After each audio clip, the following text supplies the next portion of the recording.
everyone, this is Miss Patty at White Pine District Library, and I am here today to introduce you to the third in our series of people who have chosen to work with animals. And this is Tom Reed. We are at Reed Farms. And Tom, can you tell us a little bit about the animals that you work with and why? Yep, these are Holstein steers. We're raising for meat purposes. We bring them in at 350 pounds. These are currently at 500 pounds.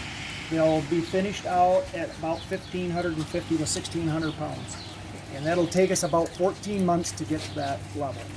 So their rate of gain is someplace around 3 to 3.2 pounds rate of gain a day.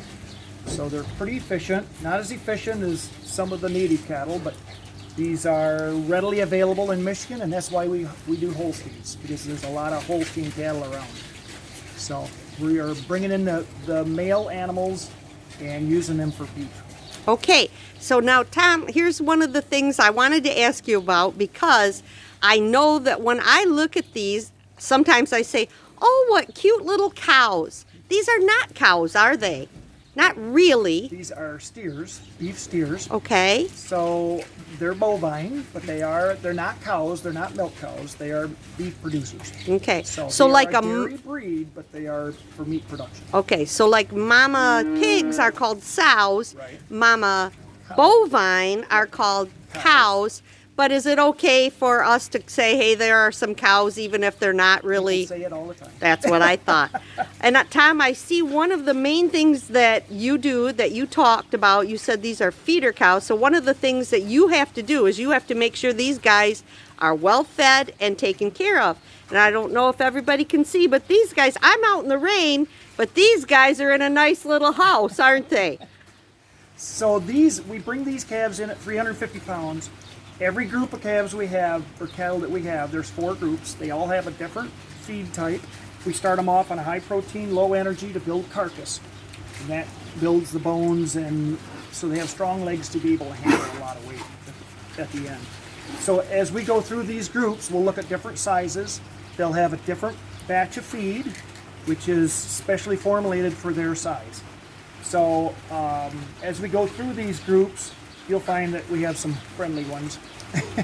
I see curious. that. They're curious more than friendly. And you're petting them and they're licking you, so, but they're not really pets, are they, Tom? No, they're not really pets. They're just they're just acclimated to me being around them, and so they're not afraid. Okay. But this barn, we don't have the fans on in this barn right now, but all the pens stay dry. We keep airflow through them so that these cattle are comfortable all the time, because they gain weight when they're comfortable.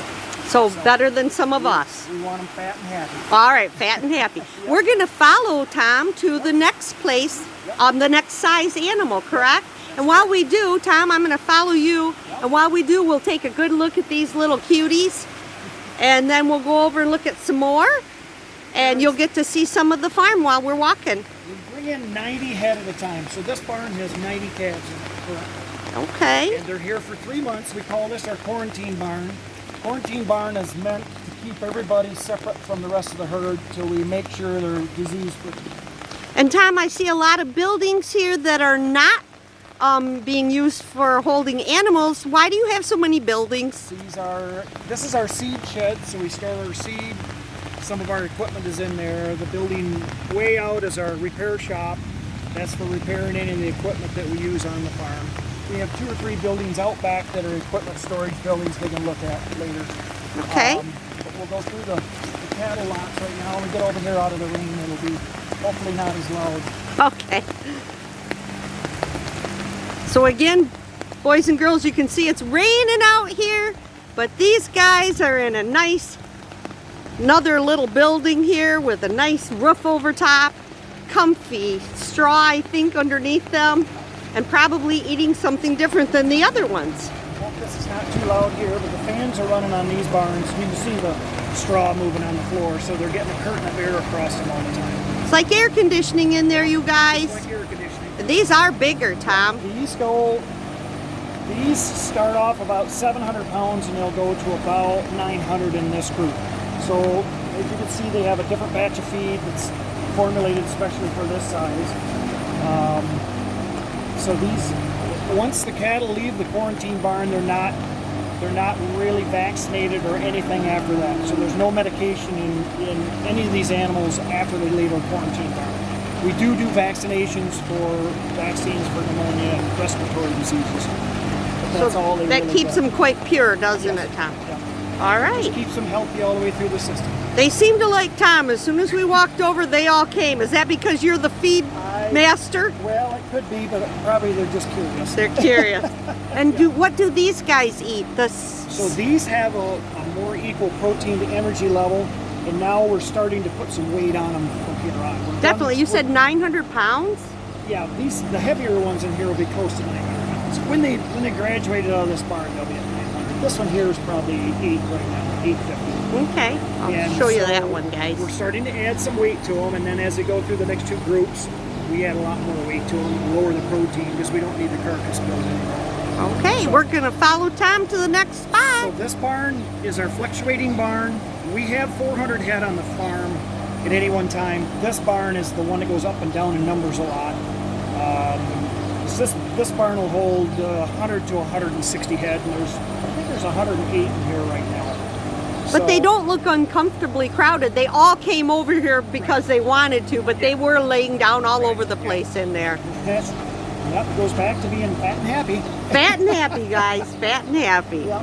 Okay. So we'll go to the next group. All right, we're going to follow Tom over to some, and I think these are even bigger, aren't they? Yes, they are. This next group, there is 90 head in there, and they will go from 900 pounds to 1,100 pounds. Okay.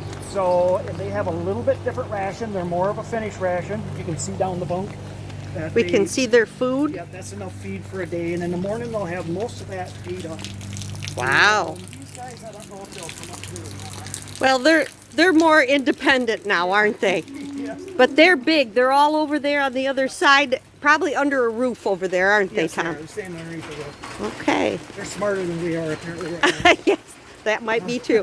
While we walk along, you'll get to see some of Tom's equipment. There's a big tractor over there. This is our repair shed that we repair all our equipment in. Everything in there is currently in disrepair. So it has. We need You parts do for you 'em. do just as much with that as you do Yes, with we do. animals, don't you, Yes, we Tom? do. Work on equipment. So we're going to go around the silos. The silos were here. We were a dairy farm until 1984. And in 1984, we discontinued the dairy and started a beef herd. So a dairy farm means you used to milk cows Yes, we here. used to milk cows. Okay. And so these silos are no longer used for that purpose. They're outdated, and actually we're getting ready to tear them down. So Oh, we will be demolishing them. But we when are you're a now- farmer, you have a lot of change going on, don't you? Yeah, it's continuous change, really. And now, Tom, I'm going to get to this at the end, but you didn't just say, okay, I'm going to be a farmer. You actually went to college and learned some things to make your farm the best it could be. That's right. What did you do? I was born and raised here, and in 1982 graduated from Michigan State University with my degree, thinking I was going out west to work for a while, but situations turned around when I came back to the farm, and we dairy farmed for 4 or 5 more years, and then started a beef herd after the dairy was discontinued due to low price. So What does that mean? It means the milk wasn't producing. it just means the market. Put this stuff in here. It's going to be loud for a minute, boys and girls. Woo! Woo! We're gonna pan to some of Tom's equipment. There's a tractor. We're gonna go to another building.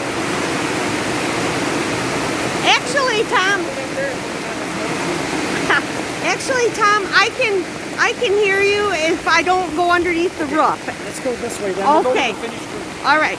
So Tom, you were a dairy farm. That wasn't producing. Economical anymore. So you decided to go into beef. Yeah, so we- Which did you like better, dairy farm, milking cows, or this? Beef.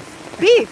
Beef is like being on vacation from dairy farming. Oh. That's what I always say. Okay. Well, and there may be people that love dairy farming, but this It's just not my gig. it's not your kind. Okay. So this is our finished group. Some of the cattle are underneath the feed bunk right now. We put them inside this barn. We're gonna get up where we can scared. There goes a kitty cat. Tom, are you a kitty cat farmer? Yep, and for every interview you do, you get 3 kittens. To take Okay, home with boys and girls, if you need kittens, you come see Mr. Reed. Why do you have so many cats here, Tom? you. Just to control mice, and we leave them wild. We do feed them out here, but they're not pets. They're just wild. And their jobs are to eat the mice so that they don't eat the Mice feed. Population down, yeah. And Tell so us this is about our what I'm commodity seeing barn. here. This is our commodity barn. This is distiller's grain, which comes from the ethanol plant. We take corn to the ethanol plant. They take the alcohol out. This is what returns back to us. This used to be corn? Yep, this used to be corn, and that is used as our part of our feed ration. So it's actually a product you can eat. It's just tastes like. Is it delicious? No, it's not delicious, but it just tastes like. Like corn flour, maybe? Molasses, or like not like molasses, like bread yeast. It's Oh. kind of like bread yeast. Okay. It's not recommended to eat it, but you can. But it's fine for the cattle. And then we have finely cracked corn that we put in our finished group to boost the energy. And then we have a bedding source here. We'll keep Okay. our bedding in here. And then we have the next bay is sand for the barnyards. When we clean barnyards, we put sand down so the cattle don't slip. Oh, good idea. And then the final bay is our hay source for our cattle. And all our Okay. feed is mixed in a total mixed ration. It's inside a mixer. So we dump all the ingredients in so we know exactly what we have. Just So- like they have to have special diets to make them grow. Now, here's a big guy. Yeah, this group goes from 1,200 pounds to 1,650 or so.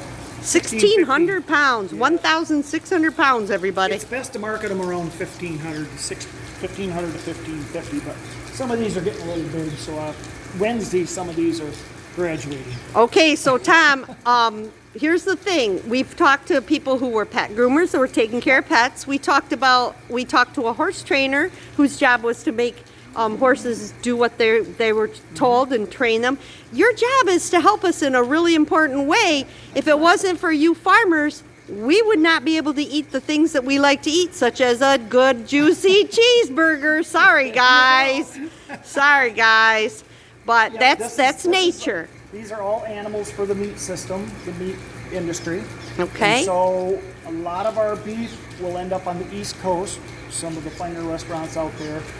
Some of it goes to Battle Creek or Green Bay for processing, and then that ends up going into Japan area. So some of it's exported. I'm trying to get you. There you are. Obviously not live. They're hanging carcasses when they export them.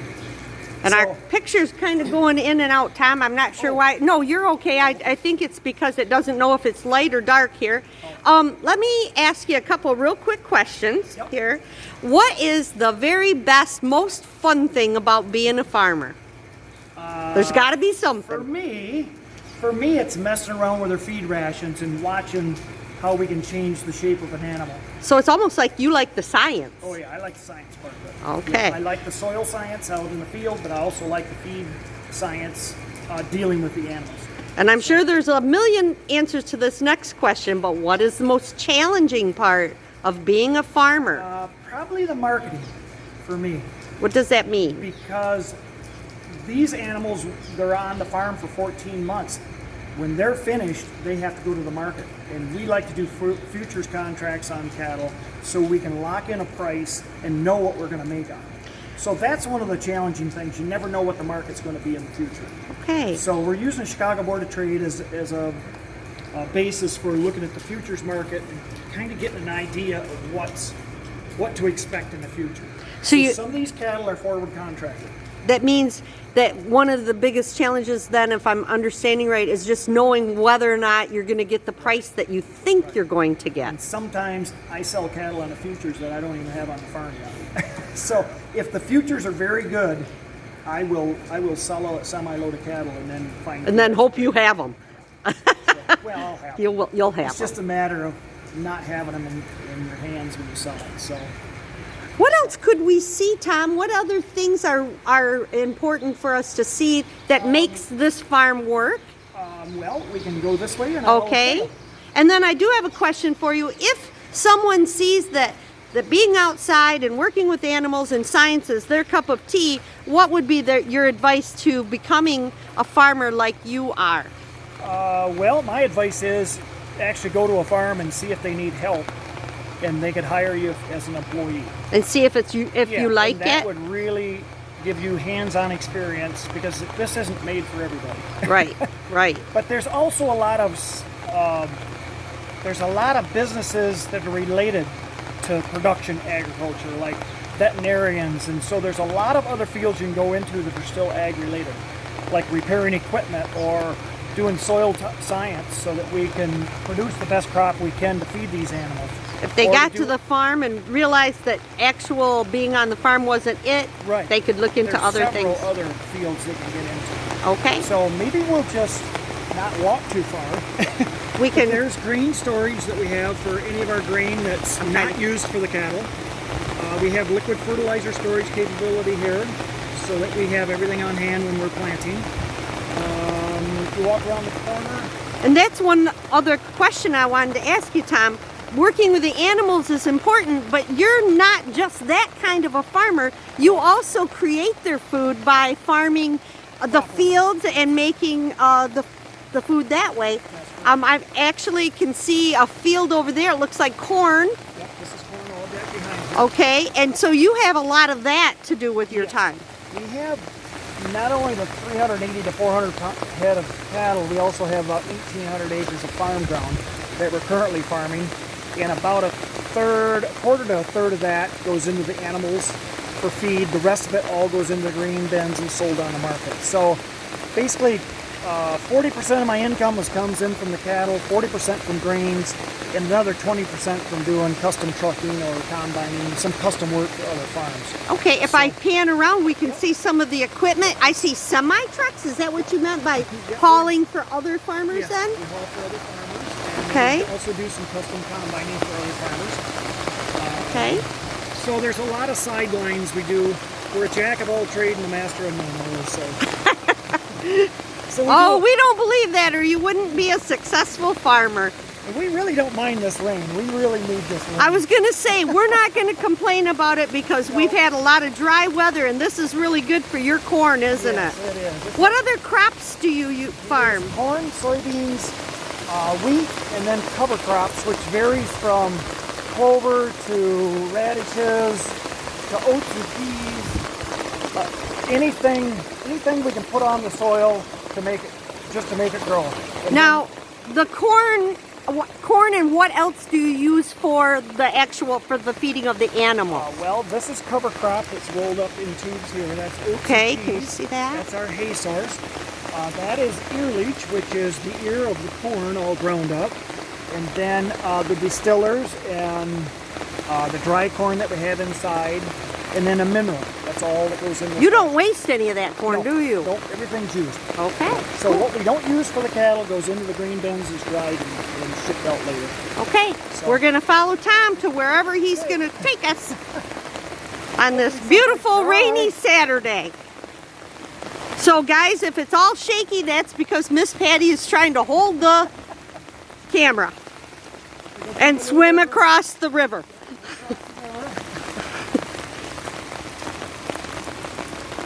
So that's kind of all the buildings that are on this location. We have buildings on 3 other locations that are mainly just used for storing equipment.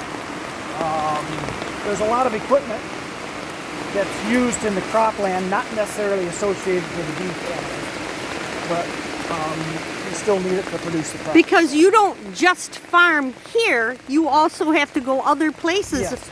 And so that's why when you say you own all those acres, it's not all right here. Right. And some of those are leased acres. We What rent- does that we rent mean? Some of the ground. Some of the ground we don't own. We rent it from people who have the ground that don't have a use for it, so we rent it from them to produce crops on. Because they would not be farming it, so they Correct. might as well rent it to you. That's correct. Yep. Okay. So part of our land that we farm is actually rented ground or leased ground, and we lease it usually for a 5-year period, so all the amenities that we put on there are utilized, and we try to keep the soil up to where it should be. Now, Tom, if you go stand by some of this equipment, they'll see how big it really is. These are not our little toy tractors we play with at our house. This is they make them bigger than this. These are really not very Not the big ones. Well, they look big enough, and check out those tires there. Yeah. You know, can you guys see it? And there's a big one right there. Yeah, this is all equipment that's waiting for some parts to be put on. So you're gonna work on them. Yeah, so we're gonna work on this. This week. is called your shop? Yep, this is our shop. And all the equipment goes through this building during the winter.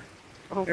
Every single piece of equipment we have. So we go through it, make sure it's maintained, and we're not breaking down when we need to use it. So And Tom, you not only have to work with the animals, work in the fields, but you have an office. You actually have to do paperwork and everything. So guys, it's not all outdoors, but I bet you, Tom, you get to spend most of your time outside. yeah, the paperwork's getting to be not as bad as it used to be.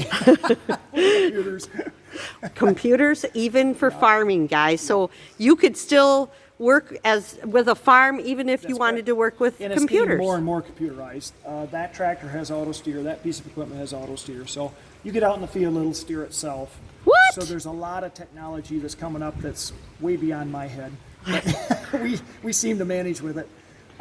So You have to keep up with the that's- times, don't yeah, you? That's another business that's farm related that people can get into is technology. With the and- equipment. Yeah, with all the technology. So Well, Tom, and I guess that's all we had to ask you, but we thank you for telling us about this. And boys and girls, if you're interested in becoming a farmer, go find a farm near you and check it out and see if it's something that you really want to do. that's right. Most Okay. farmers will really welcome the help. Well, I bet they would. Thank you very much. Thank you.